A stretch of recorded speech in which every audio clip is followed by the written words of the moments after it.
whenever I'm feeling super sad, especially when it's awfully cold outside, I like to go late at night to playgrounds and go on the swing set, and it's like weirdly magical. And I just hate when people look at you, like they look at the age limit on there and they look at you like you're some sort of weird evil person. So I'm making it my life goal to change that perception, because I'm a kid at heart. All right, anyway. Owen's sweat drips on my face, even though it's cool in the perfectly humming air conditioner silence in the hotel room. The sturdy make of the Holiday Inn also means no floorboard creaks or furniture rattles. Perfect, luxurious, king-size bed kind of sex, which we perfected while on this regional theater tour.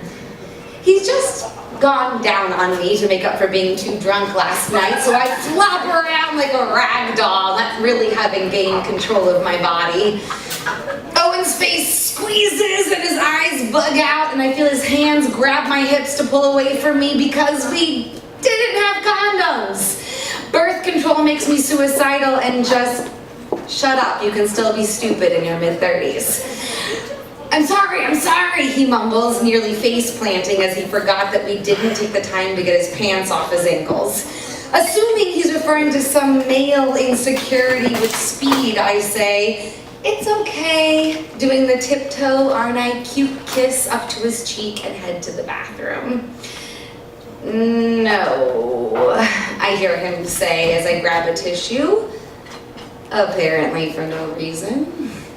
I rush to the door where our stuff was thrown down. I begin to rummage through my bag, pull up my app.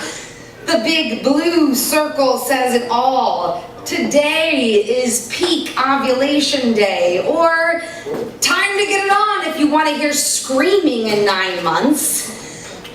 "It just happened," he said, his Irish skin kaleidoscoping through reds. Right wagon exertion to carnation career drinker through rosy embarrassed and settling on just pinch panic.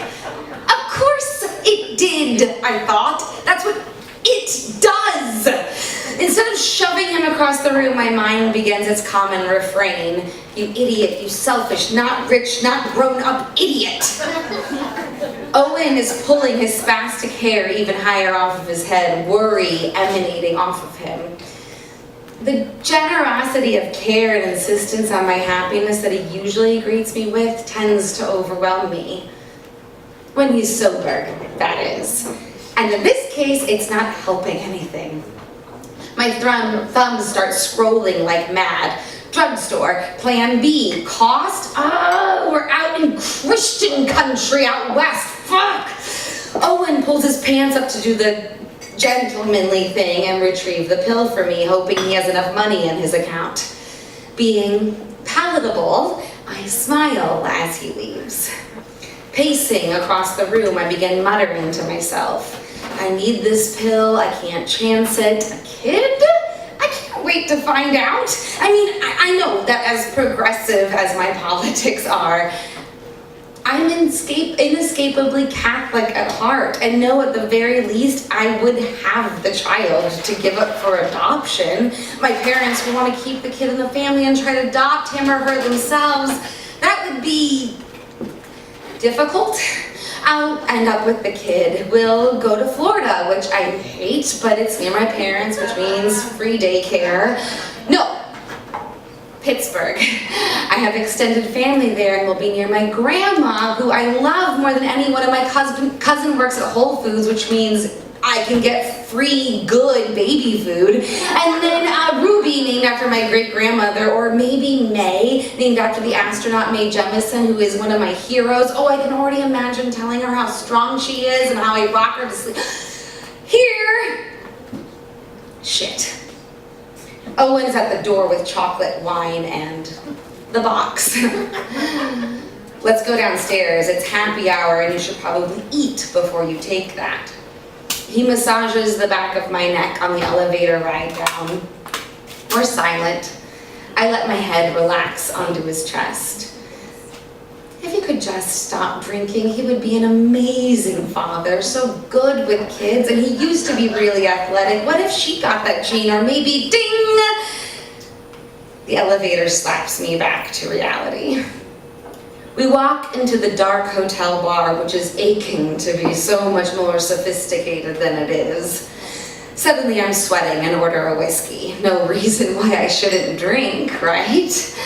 We talk about tour and my emotions as I munch on salad and fries, calming down.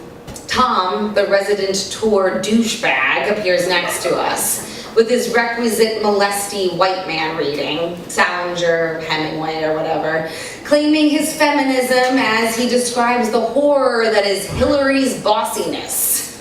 I can't wait until this election is over in a month. Exhausted and disgusted, I whisper to Owen that I am going away from men. I sit in silence in the room, staring at the box. I have time. I have plenty of time. I'm 36, but I still have time. Hillary will keep the healthcare in place for women. I have time. The whiskey I brought up to the room chases the pill down. I curl up around my computer to watch Luke Cage channel his superpowers for good and save Harlem.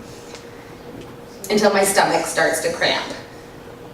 If I throw up, will it still work? The spins have me pressing my body as deeply as I can get it into this massive bed. Is my grandma punishing me? Is God? Finally, I look up the side effects. Jackpot! I got the dizzy vomit feeling side effects. It's not guilt. Owen will take my mind off of it when he gets back.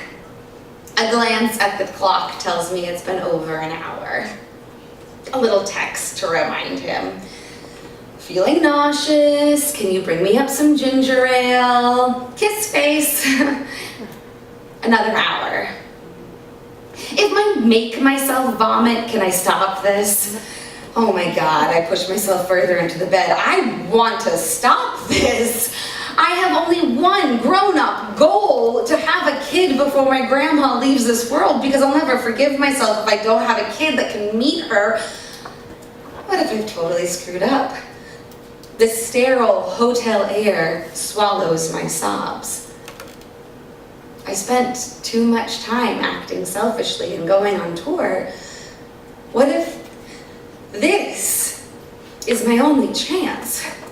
The what-ifs hang in the air, poking me like little demons. Owen finds me crying, rubs my back till I can breathe again, and puts a straw in my ginger ale can, just like I like it.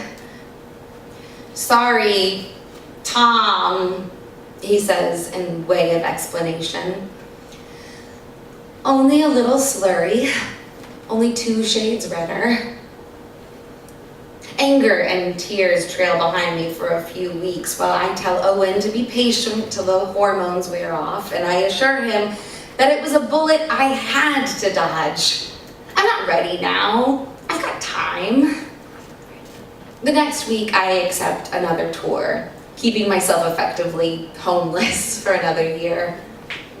5 months later, I'm struggling to get back to my grandma's funeral. The last words she spoke to me so full of pride in my work.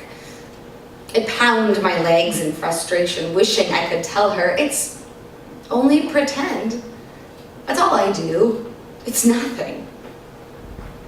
Wishing I could make the line at the viewing stop moving, wishing I could be a superhero and freeze time so I don't have to see her like this, so I could wait till I had something to actually brag about.